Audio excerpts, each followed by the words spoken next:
ગુજરાતભરના તાજા અને સચોટ સમાચાર મેળવવા માટે અમારી રાષ્ટ્રીય સમાચાર ચેનલને સબસ્ક્રાઇબ કરો અને બેલ આઇકન પર ક્લિક કરો।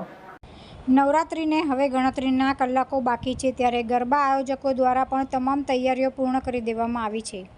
લોકો 9 દિવસ સુધી ગરબાની પૂજા અર્ચના માતા તરીકે તેઓ ધન્યતા અનુભવતા હોય છે।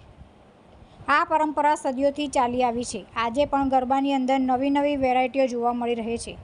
પહેલાં જે પરંપરાગત ગરબા જોવા મળતા હતા તેમાં હવે ઘણો ફેરફાર થયો છે। સુરતમાં માતાજીની સ્થાપના માટે ડેકોરેટિવ ગરબાની ડિમાન્ડ જોવા મળી રહી છે। માતાજીની છબીવાળા ગરબા ખરીદવા વડોદરા, અમદાવાદ, મુંબઈ સહિતના શહેરોમાંથી ઓર્ડર આવી રહ્યા છે। માતાજીની છબીવાળા ગરબા બનાવનાર પરિમલ ગજ્જરે જણાવ્યું હતું કે આ વખતે ગરબાઓની ડિમાન્ડ ખૂબ જ વધી છે અને અમદાવાદ, રાજકોટ અને મુંબઈ ખાતેથી પણ ઓર્ડરો મળ્યા છે। એક માટલી બનાવવા પાછળ 3 કલાક લાગતા હોય છે। ખાસ કરીને કાંઠા વિસ્તારના લોકો ઘરે માતાજીની સ્થાપના કરતા હોય છે। આ વિસ્તારમાંથી માટલાની ડિમાન્ડ વધારે હોય છે। આ ગરબાઓને ડેકોરેશનમાં જરદોશી વર્ક, મોતી વર્ક, માતાજીના અલગ રૂપની પેઇન્ટિંગ અને લાઇટિંગ પણ જોવા મળે છે। આપનો પરિચય? મારું નામ પરિમલભાઈ ગજ્જર છે।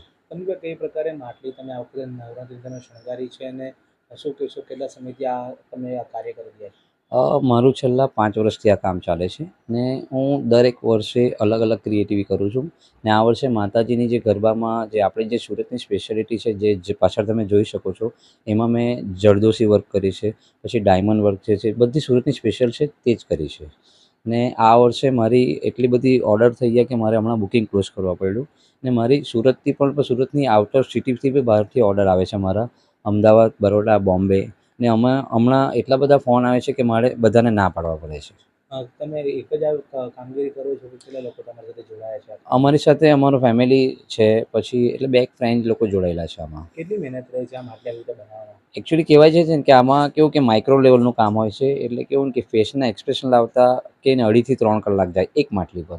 પછી આપણે કેવી પર ડિપેન્ડ કરે ને કેવી કરીએ તેની પર ડિપેન્ડ કરે। કેટલો ઓર્ડર છે આ વખતે? મારી પાસે આ વખતે કહીને ફૂલ ઓર્ડર કહી તો કહેવાય નહીં કે ગણતરીની બહારનો ઓર્ડર છે ને ફોન એટલા આવે છે કે બધાના ફ્રેન્ડના, રિલેટિવના કે ભાઈ મારી એક કરી આપો, મારી એક, પણ પોસિબલ નથી કારણ કે એક માટલી પાછળ 3 કલાક જાય છે મારા। રેન્ટ શું રાખો? મારી છે ને મારી એક ખાસિયત છે કે હું ઇકોનોમી રેન્જ રાખું, એટલે દરેક નોર્મલ માણસને બી એફોર્ડ થાય ને એને બી એક ઈચ્છા હોય કે મારા એટલે માટલી માતાજીના સ્વરૂપમાં આવે, એટલે મારી રેન્જ ખાલી 700 થી 800 સુધીની હોય છે ફેસવાળી। તુલસી શર્મા સાથે રાષ્ટ્રીય સમાચાર, સુરત।